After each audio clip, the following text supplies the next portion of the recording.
second section in Chapter 7, Multiplying and Simplifying Radical Expressions. I think you'll find this fairly familiar. We'll delve into it a little deeper because, of course, we are in Algebra 2 now. We're going to multiply radical expressions. We can simplify radical expressions by factoring. You know, all that work you did on factoring, here's where it pays off. You can multiply and, oops, typo here, simplify radical expressions. And we're doing this because a little later on we'll be solving algebraic equations that have radicals in them. We'll start out by figuring this one out. If we are squaring the square root of x plus 3, we have to be a little worried here, don't we? Because this x plus 3 expression has got to be positive. So this will be the absolute value of x plus 3, because anytime we have, as we do here, this is even, isn't it? It's not written here, but we know it's a 2. That's an even root. In that case, we can never let the radicand be negative. How about this one? The square root of x plus 3 squared, same thing. It's going to be absolute value of x plus 3. How about this one? Oh, I love the odd roots because we don't have to worry about whether or not the radicand is negative. And we just take it as it is, which will be y minus 3. Oh, y minus 3. And even if it is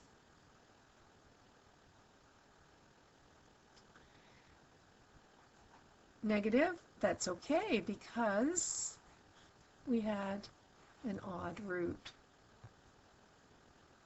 Multiplying and simplifying radical expressions. So we're going to play around with this just a little bit.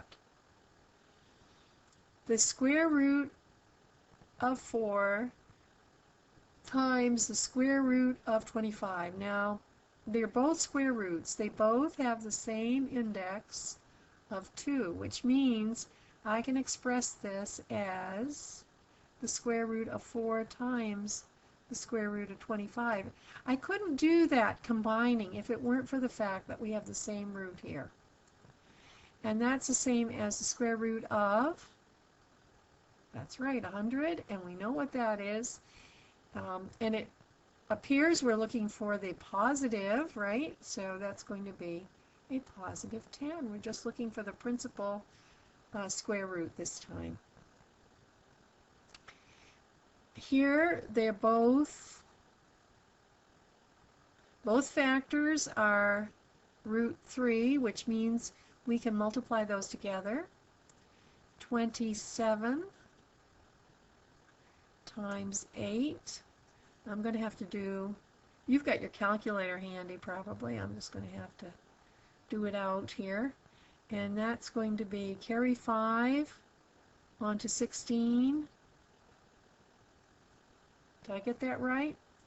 Now the cube root of 216.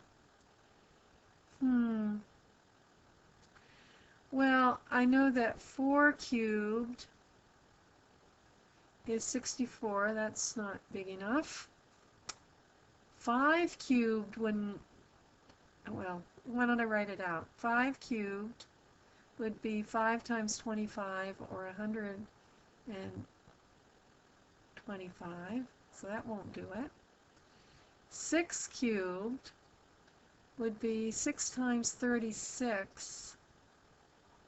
6 times 36. This is looking a little bit promising, because at least we have the 6 we're looking for.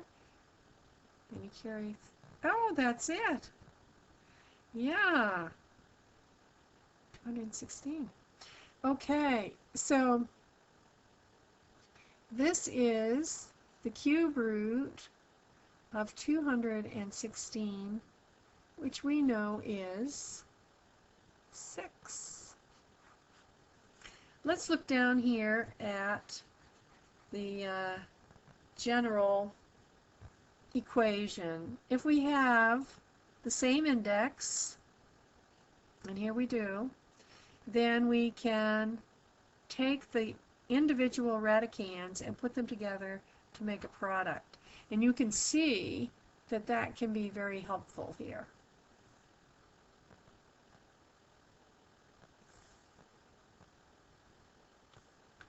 All right, A and B, oh,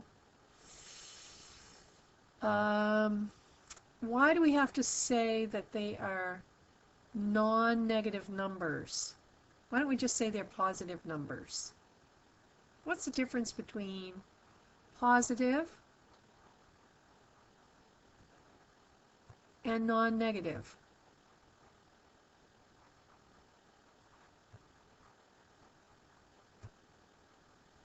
Well, positive does not include 0, and non-negative does include 0. What restriction on A and B can be lifted if the index, the root, is an odd number?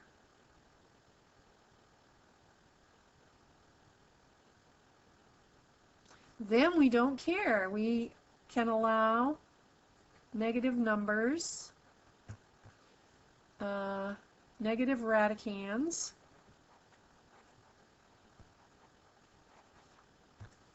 are okay. So we can remove this non-negative piece if we know that k is an odd natural number. What in the world is a natural number? Do you remember learning this ever? That's your counting numbers, right? 1, 2, 3. Those are the ones you learned before you even got to school. Oh my goodness. You know, for this one, we probably should pull out the calculator. Well, I don't know if you have your calculator handy or not. I know I don't have mine handy. Just a moment while I pull up my calculator. We're going to figure out what the value of the fifth root of 3 is. Now, doing a fifth root is a little bit tricky. Let me show you something here. The fifth root of 3, we're going to learn this in a later lesson, but I'm going to use this now with the calculator because I find this is the easiest way to find a root. Is the same as saying 3 to the first power, which it is, right? First power, and fifth root. What does that look like on your calculator? You put in the 3, you use that upward caret, I'll show that to you in a minute, you open parentheses, 1 divided by 5. So this is your power, this is your root. And let's see what we get for a value. 3, here's the raised to the power sign, open parentheses, 1 divided by 5. That will give you your fifth root. And we get, let's say, 1.246. All right? So that's 1.246. And now we're going to do the third root of 5, which could be written this way: 5 to the first power and the third root, which on my calculator I'll put in a 5, and then I'll raise it to, using my parentheses, 1 divided by 3. And we'll see what we get. 5 raised to the power of, right there above your division sign, open parentheses, 1 divided by 3, close parentheses, is equal to, 1.7, I think we'd say 1.710. 1.710, so these are not equal. Our answer is no. Now the question is, does a square root of x times the square root of y equal the square root of y times the square root of x? Now on the face of it, I would say absolutely, because of the commutative. Remember this? You can commute commutative power or property. Let me get my words right. It is important. Use the correct terminology. Property of multiplication. And all we're doing here is multiplying, right? Well, excuse my handwriting, looks terrible, doesn't it? And we know that as long as the powers are the same, which they are, we've got x times y, and that's going to be the square root of y times x. And the commutative property means that they can change position when you're multiplying.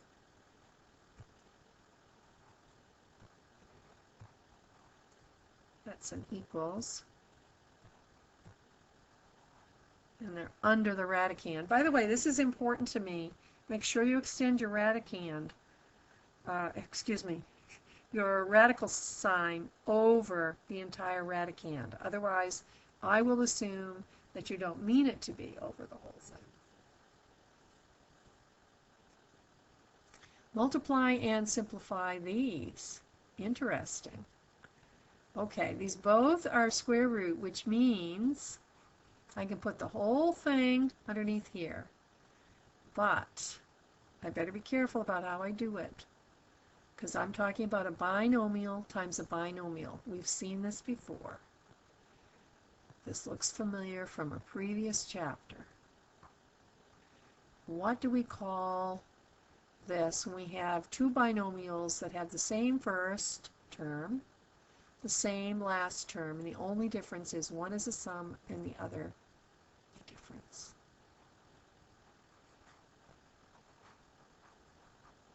Conjugates.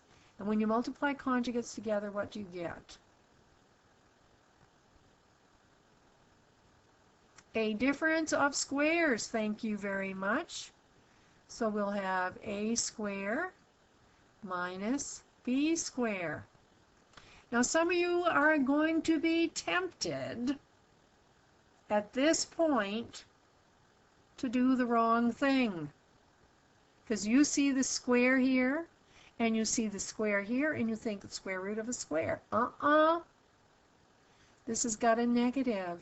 You cannot take this term separate from this one. So this is as simple as it gets. That's it. Do not go any further.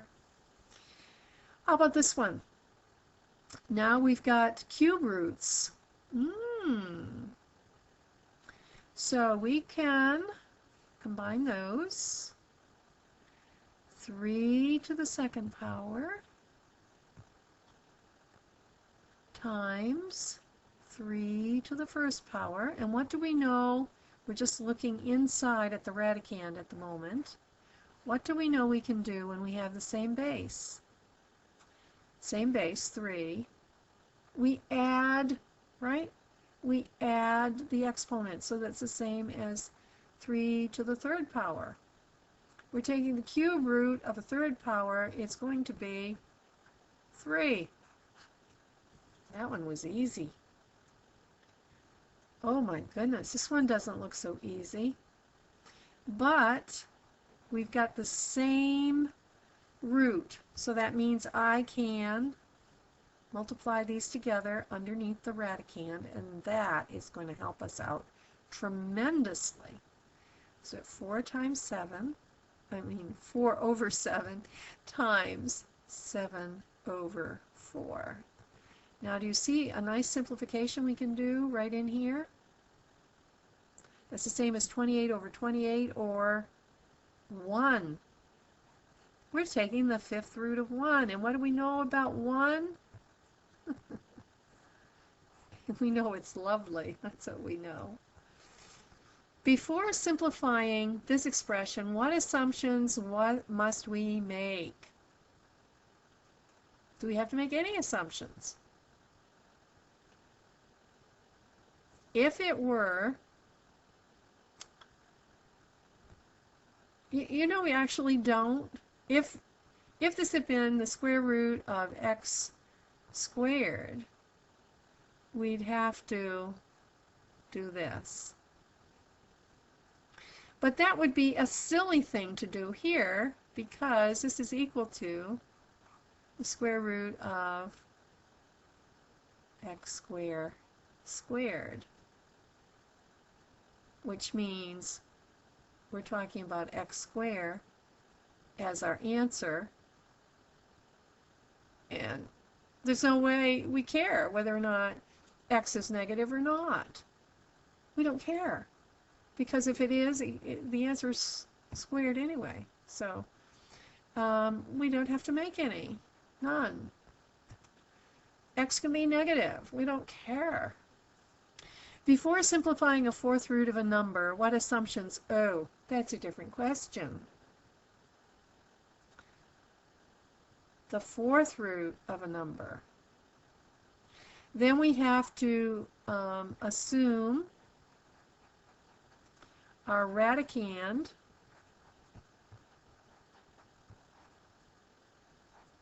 is positive.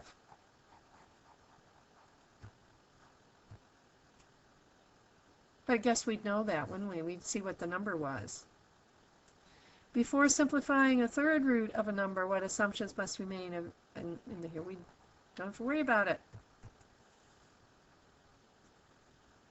Factor this in order to simplify it. All right, so what we're looking for here, we've got square root. We're looking for a perfect square. Is there a perfect square as a factor of 8? Well, certainly there is. It's probably the first one you ever learned.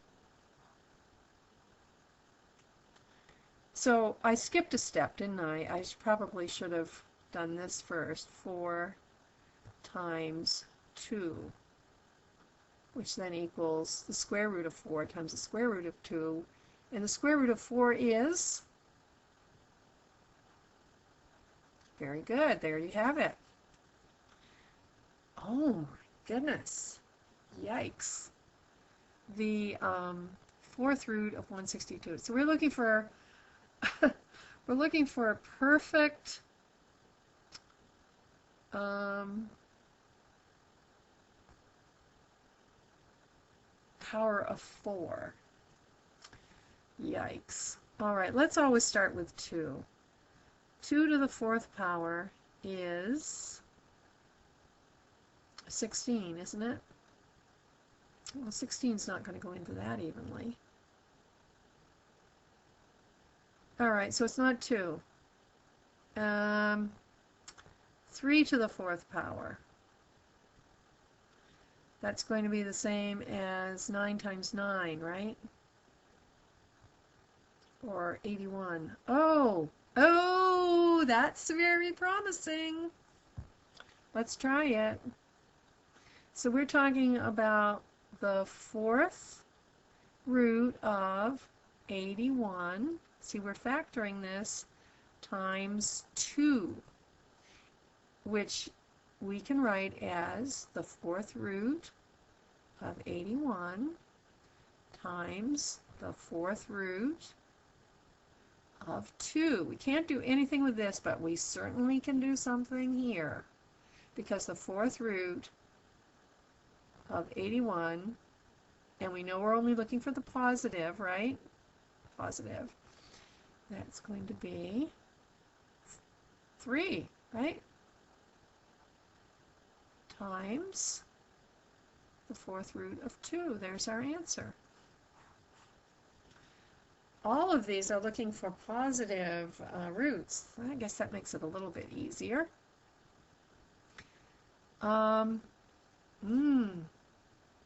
Factor this. All right. We're going to leave, this is a square root.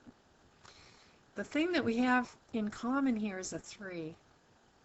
So let's factor that out and see if that helps us. Then we'll have x squared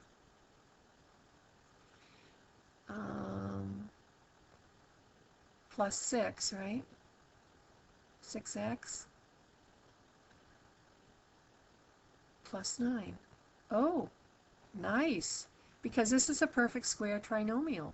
Remember how those factor? They factor into a binomial squared. So we've got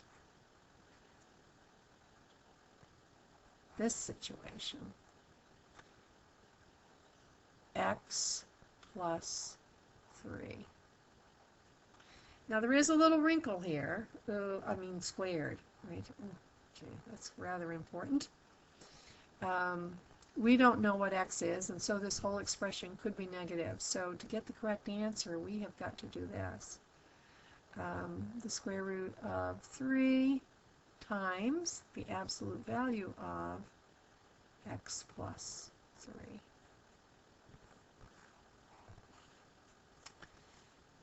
Let's do this one. These are both square roots, so we can put them together and say we're talking about the square root of 6 times 12.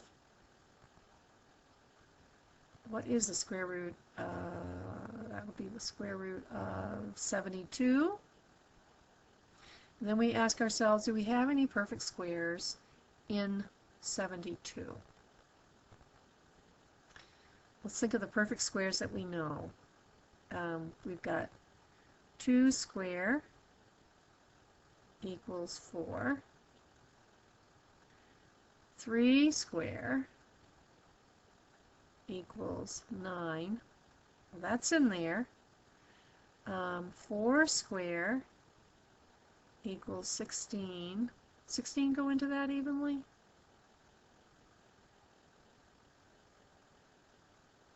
I don't think so. Well, I know 9 will. What else will? Oh!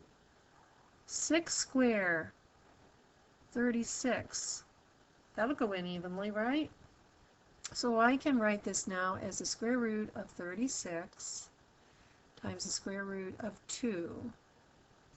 And that would give me 6, the square root of 2, as my answer.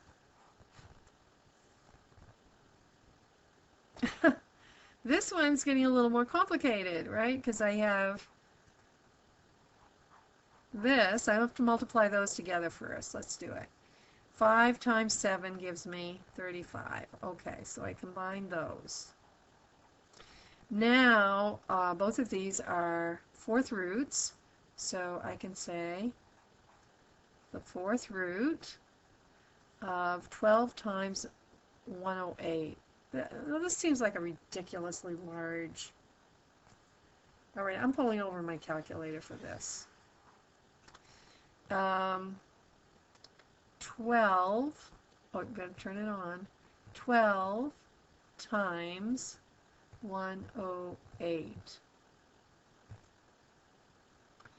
is 1,296. Oh, gee whiz. 1,296. Now, do you suppose by any chance that might be a perfect 4th root? I doubt it, but let's try it. So we're going to raise that to the power of 1 divided by 4 and see if it's a perfect. Wow! You kidding me? So 6 times 6 times 6 times 6. Oh, how beautiful is that?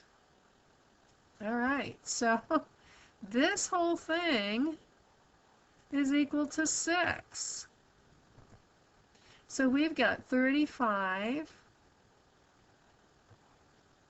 times 6, which is the same as 70 times 3, which is 210. Oh, that is the most satisfying answer. Isn't that lovely? Okay, by now we've kind of forgotten, haven't we? When are we supposed to use those absolute value signs? If you have an expression that's being simplified from an even root to an odd power, you have to use absolute value unless, this is a big unless, we know that the expression is non-negative. So here's an example of that. We have an even root. So let's look at these separately.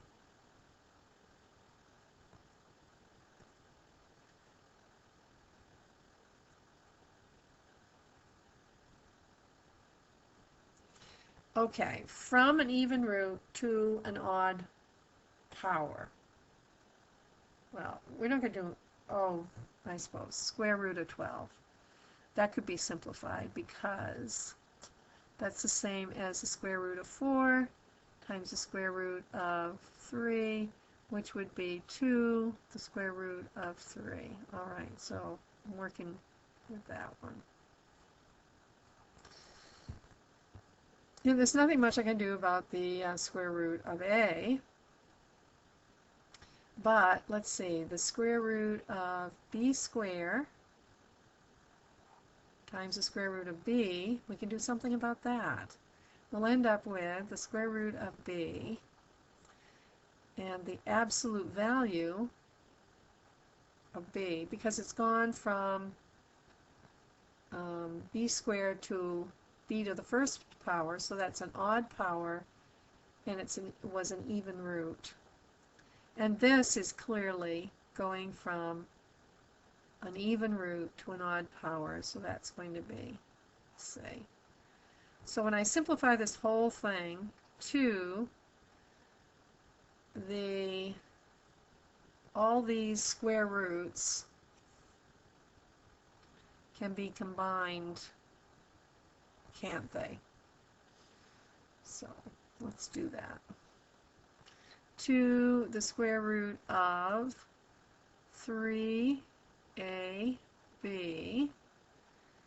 times absolute value of b times the absolute value of c. Sorry about being so messy with my handwriting. A hint for finding perfect powers. Okay, this is a good way to do it. Factor into primes and then combine the products of the desired power. So let's try that here.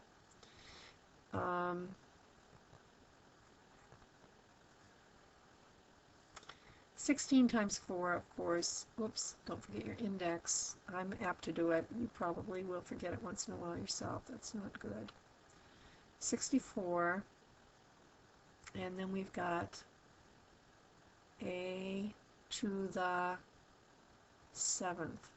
So let's see if we can figure out what I'm trying to tell you here. Prime. All right.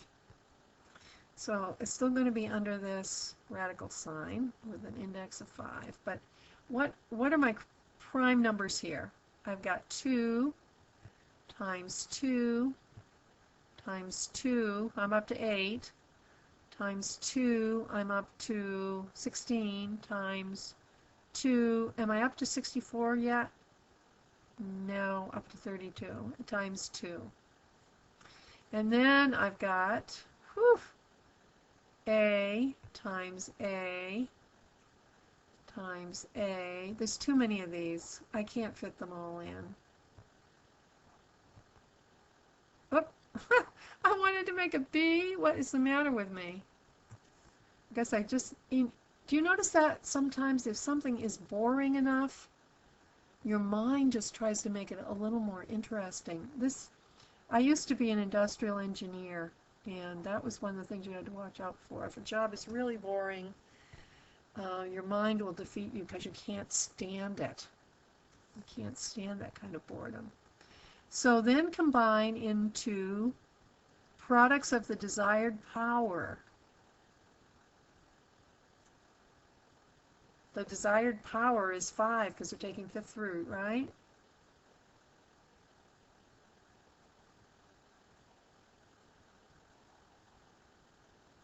All right. This is actually making sense, isn't it? So we've got the fifth power of 2 to the fifth and the fifth power of a to the fifth. Of course, that's not the end of it, right? Because we still have some stuff left behind here. The fifth power of, that's a 5, 2a squared, which we are not going to be able to do anything with, the a squared, but we certainly can do stuff. We can straighten that out. So this is going to be 2a times the fifth root of 2a squared. And we did that by following this hint, factoring the number into its primes, combining the products of those primes into the desired power, which in this case was 5. And after 34 delightful minutes, we are done.